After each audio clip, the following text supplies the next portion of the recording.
आप देख रहे हैं programme news plus Faisal Shakeel के साथ।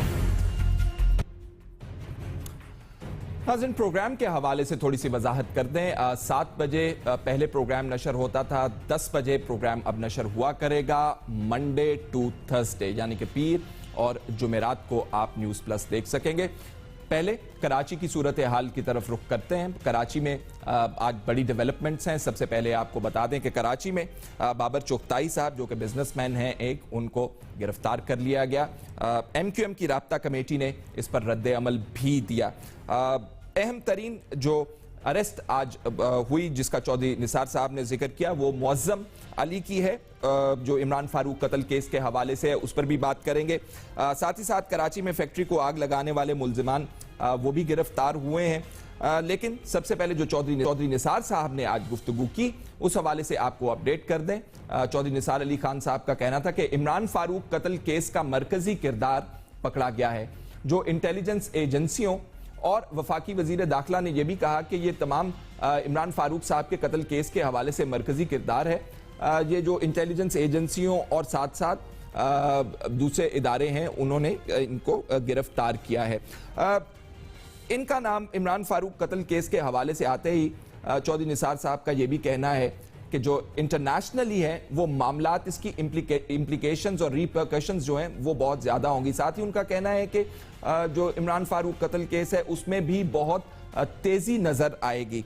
चौधरी निसार साहब का ये भी कहना था कि जो 2 मुल्जिम सिक्योरिटी एजेंसीज के हवाले हुए उनके हवाले से भी उन्होंने कहा कि वो गरीब लोग थे, उनको फैसिलिटेट किया, यानी लंदन भिजवाया, वो भी मुअज्जम अली साहब ने भिजवाया। चौधरी निसार साहब का ये भी कहना था कि हुकूमत पाकिस्तान की UK की हुकूमत के साथ यानी कि लंदन से राब्ते में थे और इमरान फारूक कत्ल केस में गाहे बगाहे उनके साथ मालूमात का तबादला भी कर रहे थे।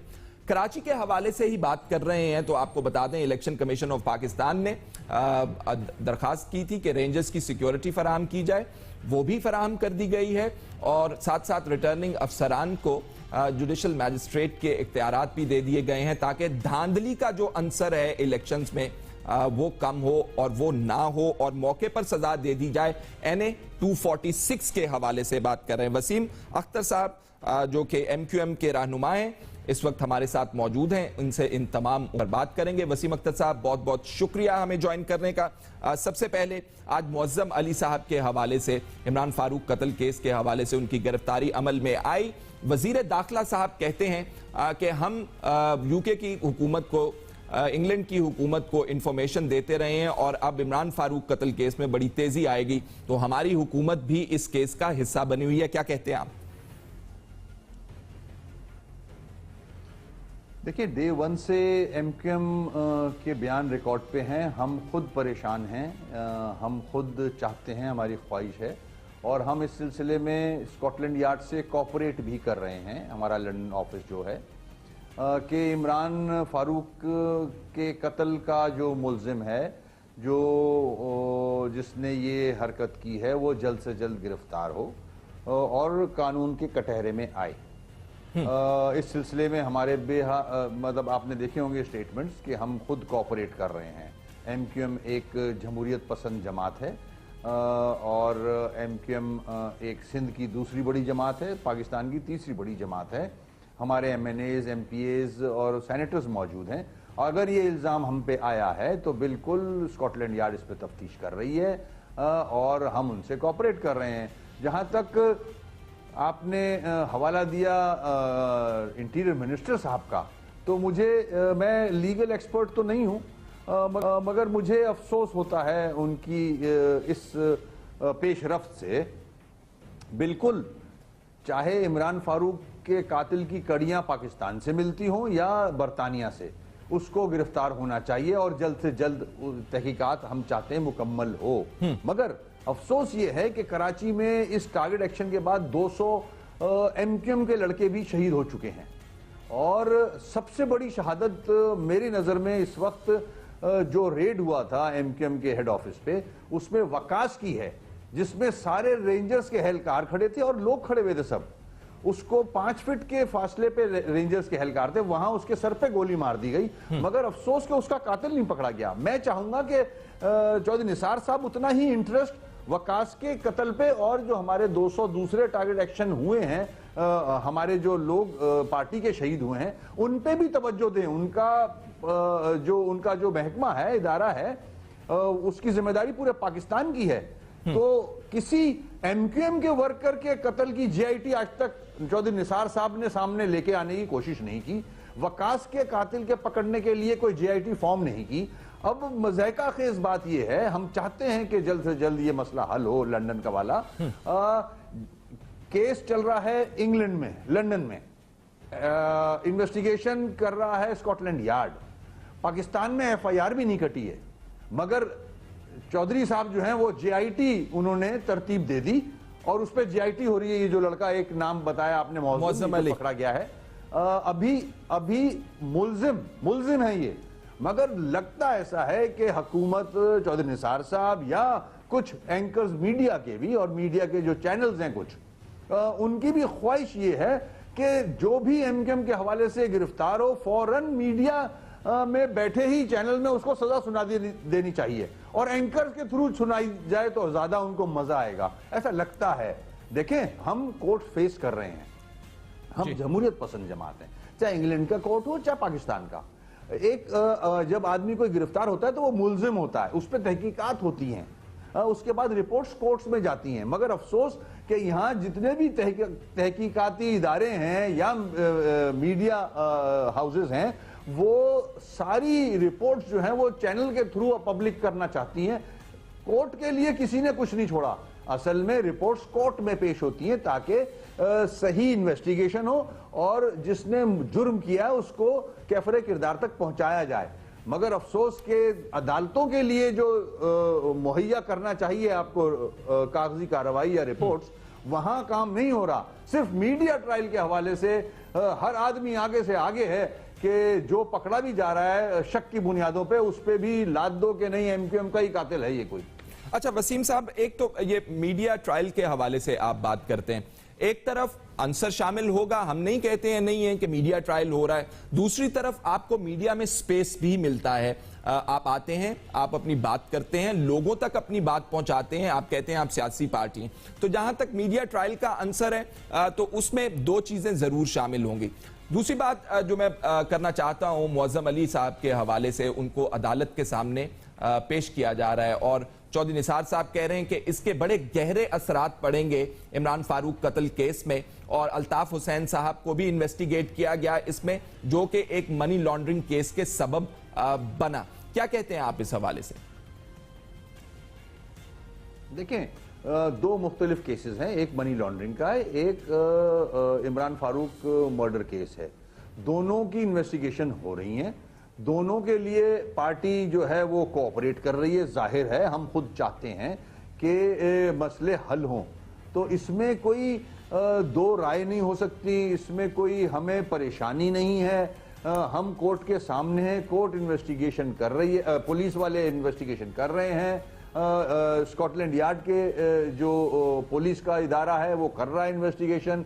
गाय बगाए आप खबरें सुनते हैं कि उससे अनवर साहब से इन्वेस्टिगेशन हो रही है, किसी और से हो रही है, तो ये हम तो मौजूद हैं। हमाद सिद्दीकी साहब का भी नाम लिया, उसके बाद देखी जाएगी। इब्तदाई जो उन्होंने बयान रिकॉर्ड किया उसमें हमाद सिद्दीकी साहब का नाम लिया मौज़म अली ने। देखें, नाम तो आएंगे, आते रहे हैं, मजीद भी आएंगे। अगर किसी को गिरफ्तार किया जाता है, किसी का किसी से लिंक है, तो जाहिर इन्वेस्टिगेशन में चीजें सामने आती हैं। मगर इसकी हाइप इतनी बन जाती है कि ऐसा लगता है कि बस पूरे मुल्क में यही लोग हैं जो तालिबान को भी पीछे छोड़ दिया है, अलकायदा को भी छोड़ दिया है, कलदम तंजीमों को भी छोड़ दिया है, सिर्फ एमक्यूएम है पूरे मुल्क में जो दहशतगर्दी भी कर रही है, भत्ता भी कर रही है, टारगेट किलिंग भी यही कर रही है। ऐसा कुछ मैं सारे मीडिया को नहीं बोलता, कुछ मीडिया हाउसेज हैं, कुछ एंकर्स हैं जो जिनकी ख्वाहिश है ये, ठीक है, जल्द से जल्द एमक्यूएम जो है वो तबाह बर्बाद हो जाए। अब वसीम साहब थोड़ी सी सियासी बात कर लें, इसका तो कल अदालत के सामने पेश किया जाएगा, मजीद इंफॉर्मेशन सामने आएगी। आज इलेक्शन कमीशन ऑफ पाकिस्तान ने जो दरखास्त कर रखी थी रेंजर्स के हवाले से, सिक्योरिटी प्रोवाइड की जा रही है। रेंजर्स की सिक्योरिटी प्रोवाइड करने से क्या NA 246 में धांधली के जो खदशात जाहिर किए जाते हैं वो कम हो जाएंगे, क्या कहते हैं आप? देखिए, इससे पहले भी 4 बाय इलेक्शन हो चुके हैं कराची में फौज की निगरानी में, अंदर भी फौज बाहर भी फौज, और अल्लाह का शुक्र है कि MQM ने मार्जिन से वो 4 सीटें जीती। हम खुद चाहते हैं कि ये इलेक्शन कंट्रोवर्शियल ना हो। हम इतने आगे चले गए इस कंट्रोवर्सी को बचाने के लिए कि हमने अपनी बहुत बड़ी रैली इस कैंपेन की हवाले से वो पोस्टपोन की है कि कहीं खुदा ना खास्ता कोई क्लैश ना हो। अल्ताफ भाई के स्टेटमेंट रिकॉर्ड पे हैं कि कोई थप्पड़ भी मारे तो खामोश हो जाओ, कोई अगर आपके कैंप के सामने से रैली गुजरती है तो कैंप बंद कर दो, उसके बाद खोल लेना। हम इतना आगे तक चले गए हैं। हम कॉर्नर मीटिंग्स इलेक्शन कैंपेन के लिए नहीं कर रहे, हम अवाम को कोशिश कर रहे हैं कि अवाम के जज्बात जो हैं उनको तो वैसे कैंपेन कर कैसे रहे हैं फिर वसीम साहब? अगर रैलीज भी पोस्टपोन कर रहे हैं, कैसे कैंपेन कर रहे हैं? कैंपेन हम कर रहे हैं, हमारी कॉर्नर मीटिंग्स हो रही हैं, हम घर घर जा रहे हैं, हमारा कैंडिडेट जा रहे हैं, हमारा जो सिस्टम है मुख्तलिफ MNA MPAs कॉर्नर मीटिंग कर रहे हैं, हमारा सेक्टर यूनिट कॉर्नर मीटिंग कर रहा है, हमारा एक तरीकेकार है इलेक्शन कॉन्टेस्ट करने का, वो हम कर रहे हैं। मगर हमारी उससे ज्यादा कोशिश ये है कि इस इलेक्शन को कंट्रोवर्शियल ना बनाया जाए। ठीक है वसीम साहब, आज जो रेंजर्स की तरफ से हमें एक स्टेटमेंट मिला, उसमें उनका ये कहना था कि इलेक्शन के ज़ाब्ता इखलाक को ज़ाब्ताकार को वो यकीनी बनाएंगे। तो ज़ाब्ता इखलाक जो है, इलेक्शन का तरीकाकार जो है, उसको रेंजर्स कह रहे हैं कि हम उसको यकीनी बनाए जाएंगे। सिक्योरिटी इदारा जिसके पास सिक्योरिटी होती है और ज़ाब्ताकार के हवाले से, कार्रवाई के हवाले से, क्या कहते हैं आप? देखें, रेंजर्स की या पुलिस की जिम्मेदारी सिक्योरिटी फराहम करने की होती है और ज़ाब्ता इखलाक जो है वो उसको इलेक्शन कमीशन देखता है। अब मेरे ये समझ में नहीं आ रहा जो आपने बयान सुनाया है मुझे, हो सकता है वो इम्प्लीमेंट कराने के लिए अगर कोई ऐसा एलिमेंट कि कोई तकरीबकारी कर रहा है या कोई धांधली करने की कोशिश कर रहा है तो उसको ज्यादा ज्यादा वो रेंजर्स या पुलिस वाले पकड़ के इलेक्शन कमीशन के सामने पेश करेंगे कि भाई ये इन्होंने गलत काम किया है। ऐसा लगता है मुझे कुछ, मगर जिम्मेदारी ये इलेक्शन कमीशन की है। तो अगर रेंजर्स कैसे ये डिटरमिन करेंगे कि ज़ाब्ता इखलाक जो है वो ठीक तरीके से इंप्लीमेंट हो रहा है, नहीं हो रहा है? अगर कोई शख्स बैलेट बॉक्सेस के अंदर कोई ऐसी चीज ले आया है जो नजर नहीं आ रही, तो वो रेंजर्स की तो नजर में नहीं है। रेंजर्स ने तो प्योरली सिक्योरिटी के एंगल से चीजें देखनी है। बिल्कुल, उनकी जिम्मेदारी सिक्योरिटी की है। इलेक्शन जो का तरीकेकार है, जो इम्प्लीमेंटेशन है, उसमें वो मुदाखलत नहीं कर सकते। ये हो सकता है कि अगर कोई शख्स या इलेक्शन कमीशन का आदमी कोई शिकायत करे, कोई रिटर्निंग ऑफिसर, कोई पोलिंग एजेंट कोई शिकायत करे कि इस किस्म की चीजें हो रही हैं, तो हो सकता है कि रेंजर्स ने एक स्टेप फॉरवर्ड आके कि भाई लोगों में कोई खुदा ना खास्ता कोई खौफ तो नहीं है, उसको निकालने की ये स्टेटमेंट दे दिया हो। मगर ये स्टेटमेंट उन पे जाता नहीं है, वो ये काम कर नहीं सकते। इलेक्शन कमीशन का काम है ये, वो सिक्योरिटी फराहम कर। वसीम साहब, तनकीद के हवाले से बात करेंगे। पाकिस्तान तहरीक-ए-इंसाफ, अब उसके बाद जमात-ए-इस्लामी और सियासी जमातों के हवाले से भी स्टेटमेंट सामने आई MQM के लिए। आप क्या समझते हैं, ये क्यों MQM के खिलाफ इस किस्म की स्टेटमेंट्स आ रही हैं? मैं खास तौर पे कल अमीर जमात-ए-इस्लामी साहब की स्टेटमेंट की बात कर रहा हूं, जिसमें उन्होंने कहा कि ये G3 का जमाना नहीं, ये 3G का जमाना है। देखिए, सिराजुल हक साहब अभी उनको कराची की डायनेमिक्स का नहीं पता। 40 साल अवाम ने इनको आजमाया है, वोट दिए हैं, मगर इन्होंने कराची का एक सड़क भी सीधी नहीं की, बल्कि कोटा सिस्टम पे जमात-ए-इस्लामी सिग्नेचरी है उसको एक्सटेंड करने में। ये जुल्म कराचीइट्स के साथ जमात-ए-इस्लामी ने किया है। और जहां तक ये दूसरों को मशवरा देने की बात है, KPK में इस वक्त उनकी हुकूमत है, सबसे ज्यादा करप्शन वहां है इस वक्त, भत्ता सबसे ज्यादा वहां है, किडनैपिंग फॉर रैंसम सबसे ज्यादा वहां है। पहले जिस पे आपकी जिम्मेदारी मिली हुई है आपको, उस सूबे को बेहतर करें। कराची से अलकायदा के लोग इनके घरों से पकड़े गए हैं, तालिबान के लोग इनके घरों से पकड़े गए हैं, तो इनको जाहिर है एमक्यूएम से तो बैर है, क्योंकि एमक्यूएम ने इनकी सीटें अवाम की मदद से वापस ली हैं, एमक्यूएम को मिली हैं। तो ये चाहते हैं कि कोई माजी में भी जो इलेक्शन हुआ था वो पीटीआई और जमात इस्लामी ने मिलकर लड़ा था। 12 बजे जमात इस्लामी ने बॉयकॉट करके सारे वोट्स जो हैं वो पीटीआई को डलवाए थे। जो 32,000 वोट्स पड़े थे पीटीआई को, वो दोनों जमातों के मिल के पड़े थे। उसमें अल्लाह के फजल से एमक्यूएम ने एक लीड ली है उसमें। इससे पहले एमएमए इलेक्शन लड़ी थी यहाँ से, जिसमें जमात इस्लामी भी थी। उसमें पूरी एमएमए से 2002 एमक्यूएम ने मुकाबला किया था और एमक्यूएम जीती थी। और इंशाल्लाह इस बार भी एमक्यूएम जो है वो एक बड़े मार्जिन से जीतेगी। बहुत बहुत शुक्रिया वसीम अख्तर साहब, एमक्यूएम के रहनुमा हमसे गुफ्तगू कर रहे थे। मजीद अपडेट्स भी मौजूद हैं और इन अपडेट्स के हवाले से आपको बताएं कि पाकिस्तान पीपल्स पार्टी कह रही है कि उनके पास शवाहिद हैं इलेक्शन में धांधली के, और वो कमीशन में भी जाएंगे। ब्रेक के बाद आपको बताते हैं वो क्या है, साथ रहिएगा हमारे।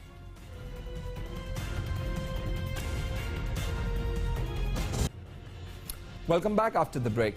जुडिशल कमीशन के बनते ही यके बाद दीगर सियासी पार्टियों ने आम इंतखाबात में धांधली के इल्जामात लिए और मैदान में उतर आई। इनमें पाकिस्तान पीपल्स पार्टी, अवामी नेशनल पार्टी और जमीयत उलमा इस्लाम फे सरे फहरिस्त हैं। पाकिस्तान मुस्लिम लीग काफ और मुस्लिम लीग फंक्शनल ने भी धांधली के इल्जामात में अपना हिस्सा बहैसियत जुस्सा डाला है। पाकिस्तान पीपल्स पार्टी ने तो एक टीम भी तश्कील दी है जो कमीशन में धांधली के शवाहिद पेश करेगी। जुडिशल कमीशन ने अपनी पहली समाअत 9 अप्रैल के रोज की और पार्टियों से मुबैना इंतखाबी धांधली के हवाले से शवाहिद 15 अप्रैल तक जमा करवाने का कहा, जिस पर बाकायदा समाअत 16 अप्रैल को होगी। इस हवाले से बात करने के लिए हमें ज्वाइन किया है पाकिस्तान पीपल्स पार्टी के सीनियर रहनुमा सरदार लतीफ खोसा साहब, और खोसा साहब ही इस टीम के एक रुकन है और सुप्रीम कोर्ट के अंदर ये केस भी प्रेजेंट कर रहे हैं। खोसा साहब, सबसे पहले इतनी देर खामोशी क्यों छाई रही और अब आप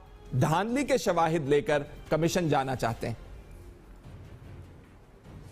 देखिए, पहली बात तो ये है कि खामोशी हमने नहीं की, खामोशी बिल्कुल नहीं है। सदर आसिफ अली जरदारी ने इलेक्शन 13 मई 2013 के फौरन बाद कहा था कि ये आरओज इलेक्शन है, रिटर्निंग ऑफिसर्स इलेक्शन है।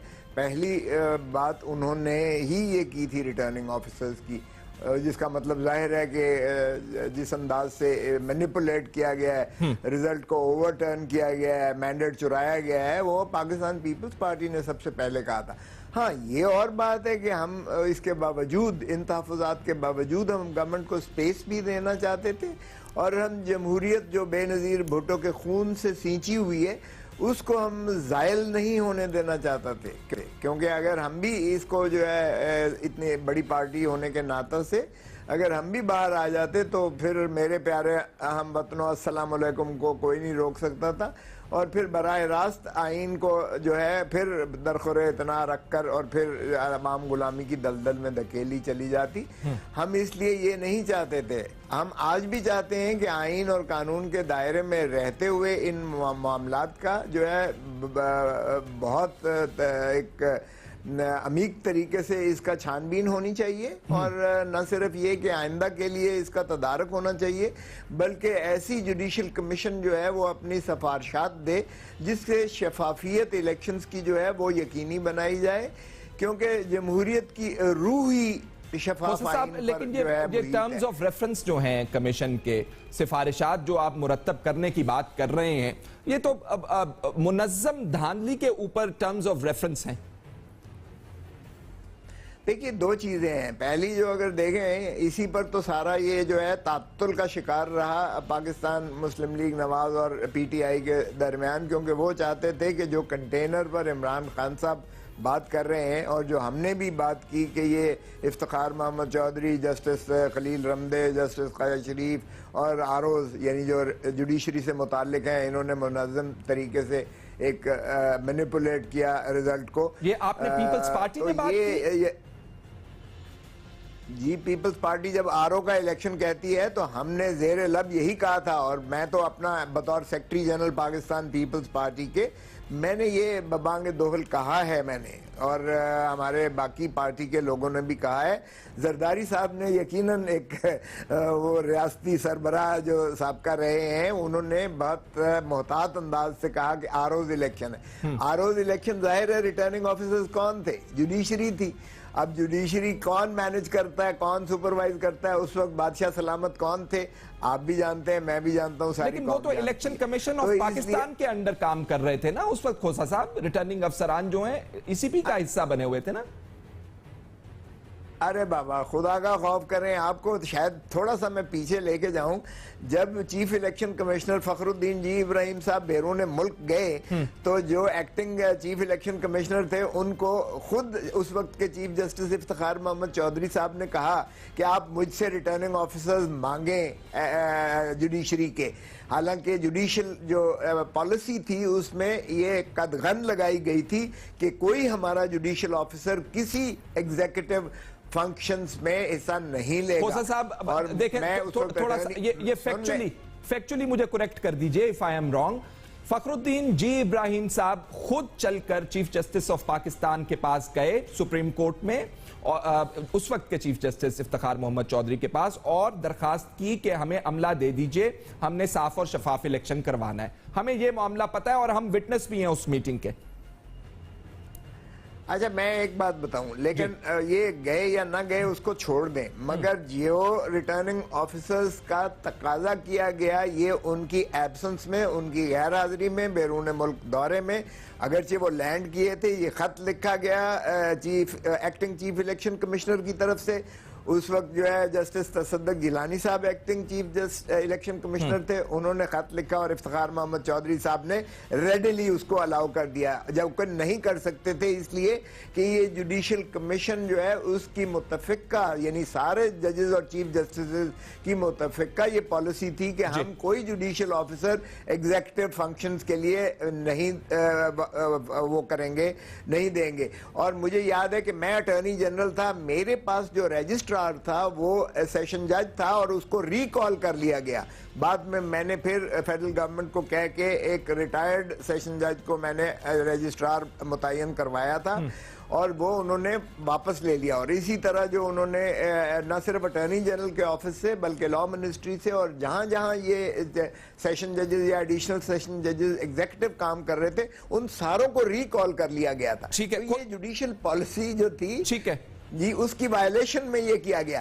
आपने यार शकील देखा आपने कि जब देखें आप इलेक्शन कमीशन की बात करते हैं, इलेक्शन कमीशन तो इतनी बेबस थी कि यानी आपने सदारती ममनून हुसैन साहब के इलेक्शन में देखा कि जुडिशरी यानी इफ्तिखार मोहम्मद चौधरी साहब चीफ जस्टिस ने उसकी डेट ऑफ इलेक्शन एक्सेलरेट कर दी, यानी उसको आगे कर दिया और हमने बाइकआउट किया उस इलेक्शन का। जो काम इलेक्शन कमीशन का था वो जुडिशरी कर रही थी, और जो बादशाह सलामत माशाल्लाह इफ्तिखार मोहम्मद चौधरी साहब थे वो जिस तरह से मुदाखलत करते थे आपके सहारों के। साहब देखें, एक इसका काउंटर आर्गुमेंट जो हो सकता है ना वो ये है कि अगर आप सिंध के अंदर मुकामी हुकूमतों के इलेक्शन करवा देते तो ये चीफ जस्टिस साहब भी आपको बार बार ना कहते कि आप इलेक्शन करवाएं। अच्छा, थोड़ा सा हम केस से हट गए हैं, मुझे बताइए किस किस्म का एविडेंस जो है आप प्रेजेंट करने जा रहे हैं कमीशन के सामने, क्योंकि उसकी बुनियाद पर फैसला होगा जो आपने करवाना है। देखिए, हमने एक तो जो डोजियर है वो तैयार किया हुआ है, जो एतजाज आसन साहब के जो उनकी अपनी वाइफ का इलेक्शन था उसमें भी, और मंजूर चौधरी साहब का कसूर का इलेक्शन भी, और हमने अपने जो हल्के जिनमें खुलवाए हैं उसमें जो कुछ निकला है उस सारे पर मुहित इहाता करके हमने तरतीब दी है कि किस अंदाज से जो है ये रिटर्निंग ऑफिसर्स ने इसको मैनिपुलेट किया, किस तरह से शनाख्ती कार्ड्स की जो है वो नादरा वालों का इंदराज नहीं है, किस तरह से अंगूठे जो है वो काबिल शनाख्त नहीं है, या एक आदमी ने कई बार अंगूठे लगवाए, किस तरह से जो है उनके प्रिजाइडिंग ऑफिसर्स के दस्तखत और जो है वो उस पर मोहरे नहीं है। साहब, क्या ये मुनज़्ज़म धांधली के जो बैलेट पेपर है, क्या ये मुनज़्ज़म धांधली पेपर भी मुख्तलिफ है?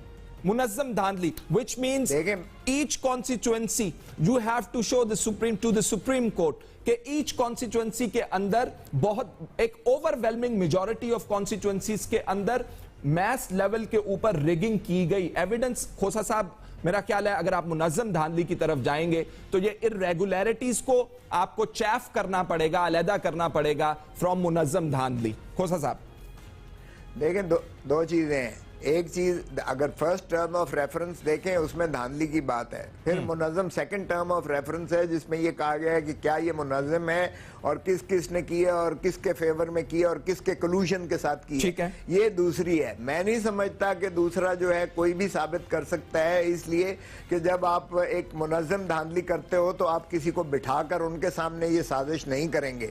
इसी तरह है जिस तरह आप रिश्वत देते हैं तो रिश्वत देने वाला और लेने वाले के अलावा वो कोई गवाहों को बिठाकर उनके सामने नहीं लेते। सो इसलिए आपको सर्कमस्टेंशियल एविडेंस पर जाना पड़ेगा और सर्कमस्टेंशियल एविडेंस भी उतना ही सबूत मुतासर होता है, मुतय्यन होता है कानून के लुगत में, जितना के चश्मदीद गवाह होते हैं। तो जो सर्कमस्टेंशियल एविडेंस है वो झूठ नहीं बोलता। गवाह तो झूठ बोल सकते हैं और उन पर असरात भी हो सकते हैं, लेकिन जो वाकयाती शवाहिद हैं वो कभी झूठ नहीं बोला करते हैं। तो इसलिए अगर इसको हम इस तरह देखते हैं कि अगर नादरा से फोरेंसिक ऑडिट करवा लिया जाए तो दूध का दूध और पानी का पानी हो जाएगा, क्योंकि जो अंगूठा है ये इसकी ऐसी हैयत है, इसके अंदर ग्रूव्स जो है वो ऐसे होते हैं कि एक अंगूठा 1000 अंगूठे के साथ भी मुताबिकत नहीं कर सकता।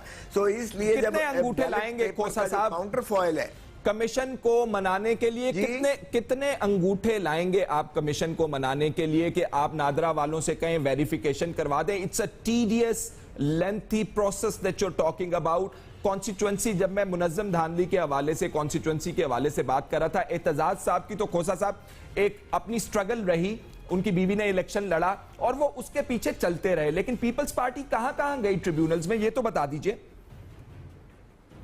देखिए, मैं यही कह रहा हूं कि ये कोई इतना आसान काम नहीं है। एतजाज आसन एक मायानाज वकील भी थे, एक सियासतदान भी थे, एक कदकावर शख्सियत भी थे, पीपल्स पार्टी में उनका मुकाम भी था, तो उनके लिए इसलिए उन्होंने किया। हर आदमी नहीं कर सकता है। देखें, आप क्या तवक्को करते हैं? लाखों रुपया लगता है इस पर। आपका क्या ख्याल है कि ये मुफ्त होते हैं जो आप फोरेंसिक ऑडिट करवाते हैं? वो एक एक वोट का मांगते हैं पैसे। इमरान खान ने कहा मैंने इतने करोड़ रुपया खर्च कर चुका हूं, तरीन ने कहा मैं कितने करोड़ रुपए खर्च कर चुका हूं। तो मुझे बताइएगा कि आम आदमी क्या करोड़ों रुपया खर्च कर सकता है? तो इसलिए भाई ये बातें छोड़ें, आप मुझे बताएं क्या परसेप्शन जो है, सारी क्या सियासी जमातें ये नहीं कह रही कि धांधली हुई, बशमूल नवाज के। कोर्ट में तो साबित करना पड़ता है ना खोसा साहब, ये तो बहुत देर से सियासी जमातें कहती आ रही, न सिर्फ इस इलेक्शन में बल्कि जो मुताद्दिद पिछले इलेक्शन हुए उसके अंदर भी। कौन कहता है कि नहीं साबित करना पड़ेगा? देखें, साबित करना बहुत ही आसान है, बहुत ही आसान है, इसलिए कि जुडिशियल कमीशन पर कोई कदगन नहीं है, कोई बैरियर्स नहीं है, कोई रुकावट नहीं है, वो कोई भी प्रोसीजर अडॉप्ट कर सकते हैं। एक तो हमें वो कहेंगे कि आप सबूत दीजिएगा, दूसरा वो आज खुद भी अपना जो है तसल्ली तशफ़ी के लिए देखें, ये कौमी मसला है, ये दो फरीकैन के दरमियान नहीं है, ये पूरी कौम इस चीज को जो है शफाफ बनाना कौम में से खोसा साहब, अगर ये कौम जो आप इस्तेमाल कर रहे हैं लफ्ज, आई अंडरस्टैंड कि बहुत बड़ा मसला है रिगिंग का और पाकिस्तान के अंदर मौजूद है, लेकिन किस स्केल के ऊपर इस इलेक्शन में मौजूद है that needs to be determined. लेकिन अब आपके लॉयर्स कम्युनिटी ने खोसा साहब खुद कहा कि ये कमीशन की जो एक्सरसाइज है ये तमाम की तमाम गैर आईनी है। आइन के अंदर तो आर्टिकल 225 मौजूद है, आप वो क्रॉस ही नहीं कर सकते हैं बार, और ये कमीशन बना ही नहीं सकते हैं। यार, मैं चेयरमैन पाकिस्तान बार काउंसिल भी रहा हूं, मैं चेयरमैन एग्जीक्यूटिव कमेटी भी रहा हूं, मैं 15 साल Pakistan bar council highest body का इलेक्टेड मेंबर रहा हूं, जिस बॉडी ने ये किया है। हम रेजोल्यूशन देखिए वुकला पास करते रहते हैं और उन्होंने जो किया है, मैं उससे कोई ये नहीं कह रहा हूं। उन्होंने आर्टिकल 225 का हवाला दिया है कि आर्टिकल 225 के जरिए इलेक्शन ट्राइब्यूनल में जो है जाना है और आइन में ये तरमीम करनी चाहिए थी, मगर आइन के अंदर ही 225 में ही लिखा हुआ है कि the method and the procedure to be delineated by the law, by law। तो अब ये by law, ordinance is a law, ordinance is law. So ये इंटरप्रिटेशन की बात है। अब अगर सुप्रीम कोर्ट की bench headed by the chief justice इसको ले रही है तो मोहतरम नवाज शरीफ साहब ने तो 13 अगस्त को भी लिखा था, 13 अगस्त 2014 को ये उन्होंने पहले ही लिख दिया था, लेकिन उस पर अमल नहीं हुआ था, इसलिए कि चीफ जस्टिस साहब या जुडिशरी, सुपीरियर जुडिशरी समझती थी कि शायद ये मुमकिन नहीं है। मगर अब लॉ बनाया है, उस वक्त लॉ ये नहीं था। अब ऑर्डिनेंस बना के और उसी की आर्टिकल 225 की जो शिक है उसी के तहत उन्होंने ये प्रोवाइड किया है। सो इसलिए ये उनकी राय सर आंखों पर, मैं खुद एक वकील हूं और एक सीनियर एडवोकेट सुप्रीम कोर्ट के नाते से मैं उनका एहतराम करता हूं। हम बहुत सारे रेजोल्यूशन, आपका क्या ख्याल है कि पाकिस्तान बार काउंसिल में, जिसका मैं बहुत अरसे तक हिस्सा रहा हूं, हमने कोई इतने रेजोल्यूशंस पास किए जिसकी कोई हद नहीं, क्या उस रेजोल्यूशन सारे पर अमल हो जाता है? भाई देखिए, इसलिए मेरा नहीं ख्याल कि सुप्रीरियर जुडिशरी इसमें जो खुद अपना ये हिस्सा बनी हुई है और उन्होंने एक चीफ जस्टिस की सरबराही में एक कमीशन बना दी है, तो मेरा नहीं ख्याल कि अब वही जुडिशरी से आप कोई और इंटरप्रिटेशन की तवक्को रखें। इसलिए बार काउंसिल का रेजोल्यूशन सर आंखों पर, मगर इसमें कोई गैर आईनी, कोई गैर कानूनी बात नहीं है। कमीशन जायजा ले और उनकी सिफारिशात होती है, रिकमेंडेशन होती है। सीनियर रहनुमा सरदार लतीफ खोसा हमसे बात कर रहे थे और सुप्रीम कोर्ट में ये सबूत भी देंगे पाकिस्तान पीपल्स पार्टी की तरफ से कि मुनज्जम धांधली हुई, इस हवाले से बात कर रहे थे। नाज़रीन, वक्त एक ब्रेक का और है और ब्रेक के बाद देखिएगा वजीर आजम की वजाहत दर वजाहत।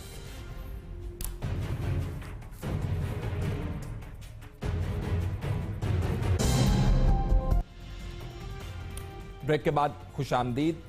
वजीर आजम मियां नवाज शरीफ ने खलीजी रियासतों को यकीन दिलाया है कि सऊदी अरब की मदद के हवाले से इनकी मायूसी पार्लियामेंट की मुत्तफिका करारदाद की गलत तशरीह पर मबनी है। वजीर आजम ने आज आला सतह के इजलास के बाद यह पॉलिसी बयान जारी किया है।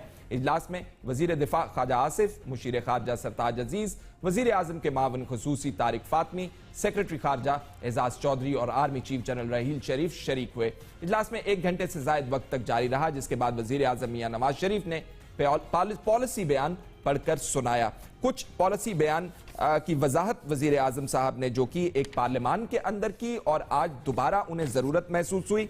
दोबारा उन्हें जरूरत क्यों महसूस हुई वजाहत की, इस हवाले से हम बात करेंगे। सीनियर तज्जियाकार, सीनियर एंकर जियो टेलीविजन हमारे साथ मौजूद हैं तलत हुसैन साहब। तलत हुसैन साहब, बहुत शुक्रिया हमें ज्वाइन करने का।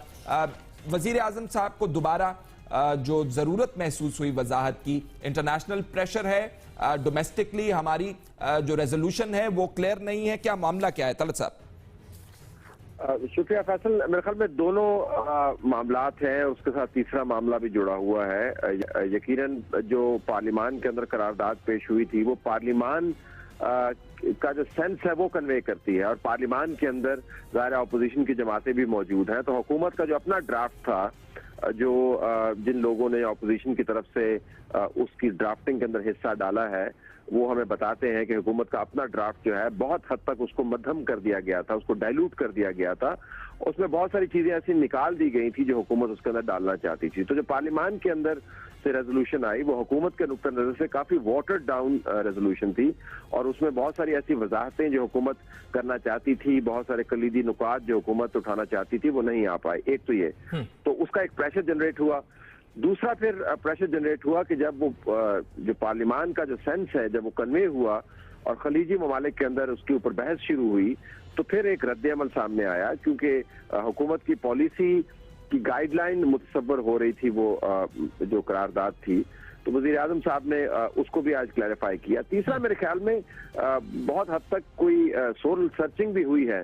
जिस इजलास का आज आप जिक्र कर रहे हैं उसके अंदर आर्मी की क़यादत भी बैठी हुई है, और आपको इल्म है, नाजरीन की तरह हम भी जानते हैं, थोड़ी बहुत शुद्ध रखते हैं इन मामलात के हवाले से, कि इतना बड़ा बयान जो है और गैर मामूली हद तक जिस पर प्राइम मिनिस्टर साहब ने वजाहत बयान किया आज, वो आसानी से नहीं आता। उसके अंदर तमाम इदारों के इनपुट मौजूद हैं। तो आज जो बयान जारी हुआ, मेरे ख्याल में उसके तहत पाकिस्तान की पॉलिसी यमन के हवाले से बनाई जाएगी, रेजोल्यूशन के हवाले से नहीं। अच्छा तलत साहब, क्या व्हाट स्टिक्स आउट, आज क्या चीदा बात की वजीर आजम साहब ने? एक तो वज़ीर आज़म साहब ने वजाहत कर दी, इससे ही आपको पता चलेगा कि हुकूमत और पाकिस्तान के रियासती इदारे बशमूल आर्मी जो है वो कितने एंक्शस हैं गल्फ के रियासतों को बताने के लिए कि आपके और हमारे दरमियान जो गलतफहमी पैदा हुई है वो महज तशरीही है, हकीकी नहीं है। तो इससे आपको अंदाजा होगा कि गैर मामूली दबाव के तहत ज़ाहिर पाकिस्तान की रियासत जो है वो परेशानी में नहीं, लेकिन वो वजाहत दे रही है पॉलिसी की। दूसरा, वज़ीर आज़म साहब ने यमन के मामले पर अपनी हुकूमत की पॉलिसी वाजे कर दी, रियासत पाकिस्तान की पॉलिसी वाजे कर दी। हूती कबाइल जो है वो बागी हैं, उन्होंने एक लेजिटिमेट हुकूमत का तख्ता उल्टा है और लिहाजा जब सालसी होगी तो बागी और जो हकीकी हुक्मरान हैं उनको आप इक्वल पार्टनर्स के तौर पर ट्रीट नहीं करेंगे। और इसी किस्म का बयान जो है आपको याद होगा एक दिन पहले सऊदी अरब की तरफ से जो नुमाइंदे आए हुए थे, उन्होंने भी ये कहा कि सालसी का से क्या मुराद है। सालसी तो दो बराबर के फरीकों में होती है, वहां पे बराबर का फरीक नहीं है। उनकी नजर में एक जालिम है और दूसरा मजलूम। तीसरी बात जो की उन्होंने आज, जो बहुत वाजे है और फर्क है उसमें रेजोल्यूशन के हवाले से, सऊदी अरब को उन्होंने स्ट्रेटेजिक पार्टनर कहा। पाकिस्तान का स्ट्रेटेजिक पार्टनर है, लेकिन स्ट्रेटेजिक पार्टनर जब आपसे अपने मसाइल के हल के लिए मदद तलब करता है तो आप सिर्फ इखलाकी मदद उसको नहीं देते, वो आपका सिर्फ सफारती दोस्त नहीं है, स्ट्रेटेजिक पार्टनर है। यानी यकजान दो कालब हैं बहुत से मामलात के ऊपर। आज के इस बयान के बाद मुझे लगता है कि हम राह हमवार कर रहे हैं खास मदद की। बूट्स ऑन ग्राउंड शायद ना हो और नहीं होना चाहिए, लेकिन मुझे लगता है ये कि उससे पहले हम काफी कुछ गल्फ की रियासतों की अमूमी तौर पर और सऊदी अरब के खुसूसी तौर पर मदद करना चाहेंगे। तरसब अब जो बयान दिया वजीर आजम में, एक बात उन्होंने ये कही कि हम अपना कॉपरेशन सऊदी हुकूमत से बढ़ा रहे हैं और सिचुएशन को क्लोजली मॉनिटर कर रहे हैं। सिचुएशन क्लोजली मॉनिटर क्या रिमोटली की जा रही है, नंबर 1, और नंबर 2, क्या सऊदी अरब हमारा स्ट्रेटेजिक पार्टनर है? जी, सऊदी अरब हमारा स्ट्रेटेजिक पार्टनर है, कुछ मुआहदात भी हैं वहां पर। और स्ट्रेटेजिक पार्टनर इस जाविये से बन जाता है फैसल कि जब किसी भी रियासत के साथ आप अपने ताल्लुकात इतने गहरे कर दें किसी भी वजह से कि आप उसके बगैर अपनी मईशत ना चला पाएं, अपने दिफा के इंतजाम को सही तरीके से मुनज़्ज़म ना कर पाएं, आपकी रिलायंस बढ़ जाए, तो फिर वो आपका स्ट्रेटेजिक पार्टनर अगर पढ़े लिखे अल्फाज में नहीं भी है तो हकीकतन है। पाकिस्तान और चीन के ताल्लुकात जो है वो स्ट्रेटेजिक पार्टनर हैं। अमेरिका जो है, हम आपको याद होगा, नॉन नेटो एलाई हम उनके बन गए थे जब 9/11 के वाक़े के बाद जनरल परवेज मुशर्रफ यहाँ पर आए थे। तो हालात और वाक़यात स्ट्रेटेजिक पार्टनर्स बना देते हैं। सऊदी अरब का ही मामला अब सिर्फ नहीं है, गल्फ की रियासतें भी उसके गिर्द घूम रही हैं। तो हम तमाम जो गल्फ की रियासतों के साथ ताल्लुकात हैं उसको स्ट्रेटेजिक लेवल पर देख रहे हैं। अब मुझे ये इल्म नहीं है कि जब हमने न्यूट्रलिटी और सालसी की बात शुरू की थी तो उस वक्त ये तमाम ख्यालात हमने इनका इजहार क्यों नहीं किया था, अब क्यों कर रहे हैं। ठीक, तलत हुसैन साहब बहुत बहुत शुक्रिया। नाज़रीन, न्यूज़ प्लस का वक्त खत्म हुआ जा रहा है। शकील को कल तक के लिए इजाजत दीजिए। अल्लाह हाफिज।